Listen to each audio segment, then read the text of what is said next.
मोहम्मद यही कभी जोरी सुनावा, सुना जो प्रेम पीर गा पावा। कहते हैं कि मोहम्मद यही कभी जोरी सुनावा, मोहम्मद जी यानी मलिक मोहम्मद जायसी जी इस कविता को जोड़ कर सुनाते हैं। जोरी सुनावा, शब्दों को जोड़कर रचना करते हैं। सुना जो प्रेम पीर गा पावा, जो इस प्रेम कथा को सुना, इस कविता को सुना, वो प्रेम के पीड़ा का अनुभव किया। प्रेम पीर, पीर मतलब पीड़ा, इसलिए प्रेम के पीड़ा का कवि जो है ना, प्रेम के पीर का कवि जायसी जी को कहा जाता है। प्रेम का पीर कवि जो है, पीर मतलब समझते हो पीड़ा, दर्द, वो उसका आभास करता है जो इनकी काव्य को सुने। जोरी लाई रकत के ले, भाई यहां पर मैं एक आपको कहूंगा, एक एग्जांपल दूंगा कि बच्चों जब घर बनता है ना तो एक एक ईंट को मसाले के साथ जोड़ा जाता है, और वो मसाला क्या होता है, सीमेंट बालू ये सब का मिलावट रहता है। तो जो लेई का काम करता है, गोंद का काम करता है, चिपकाता है उसको, सटा देता है एक एक दीवालों को ऐसे करके। एग्री? यहां पर भाव है कवि का कि मैं एक एक शब्दों को जोड़कर रचना कर रहा हूं, और उन शब्दों को ना रक्त की लेई से जोड़ रहा हूं। यानी ईंट को जोड़ने के लिए जिस तरीके से मसाले का इस्तेमाल किया जाता है, सीमेंट गिट्टी बालू वगैरह जो भी रहता है, यहां पर कवि कहते हैं कि मैं रक्त की लेई का इस्तेमाल करता हूं। रक्त की लेई, खून, खून की लेई का इस्तेमाल करता हूं, इतना पीड़ा है। समझिएगा भाव, गाढ़ी प्रीति नैनन जल भेई, गाढ़ी प्रीत का अनुभव, और नैनन जल भेई आंसू।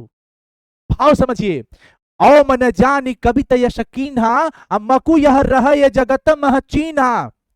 मैं भाव से अवगत कराने की कोशिश कर रहा हूं। औ मन जानी कवित यशकीन्हा, कवि कहते हैं कि वो इस कविता की रचना क्यों किए, क्यों उन्होंने पद्मावत वगैरह जैसे इतने महाग्रंथों को लिखा, क्यों लिखा उन्होंने।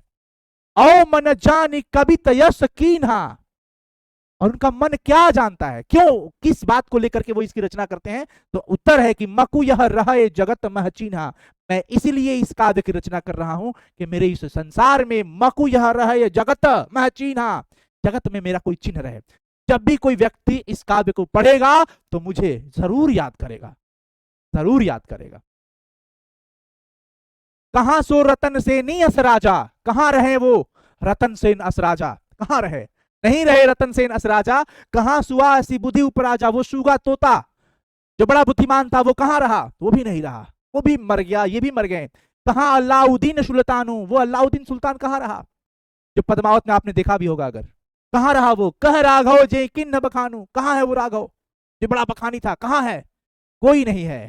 कहां स्वरूप पद्मावती रानी, वो रूपवती महारानी कहां है पद्मावती जी, वो भी तो नहीं रही, इस जगत में वो नहीं रही। कोई न रहा जग रही कहानी, इस धरातल पर कोई नहीं रहा, जग रही कहानी। अगर जगत में कुछ रह गया तो उनकी कहानी रह गई, उनकी कृति रह गई।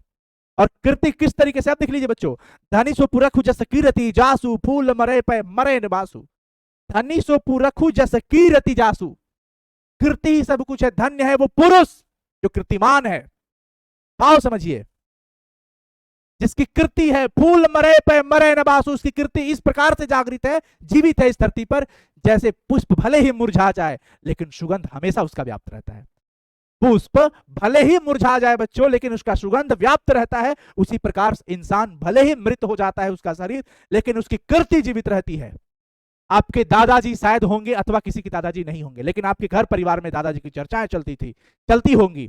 अगर वो बहुत अच्छे होंगे तो गांव में चर्चा होती होगी, पंचायतों में चर्चा होती होगी।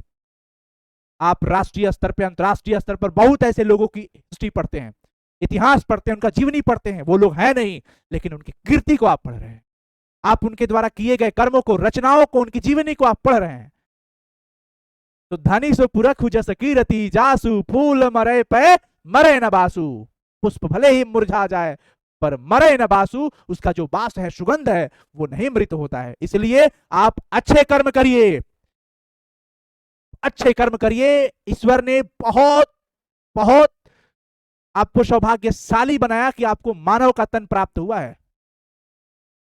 मानव का तन मिला, ये कम है क्या? होते कुत्ता बिलाई के जैसे हम लोग तो सोचिए क्या स्थिति होती।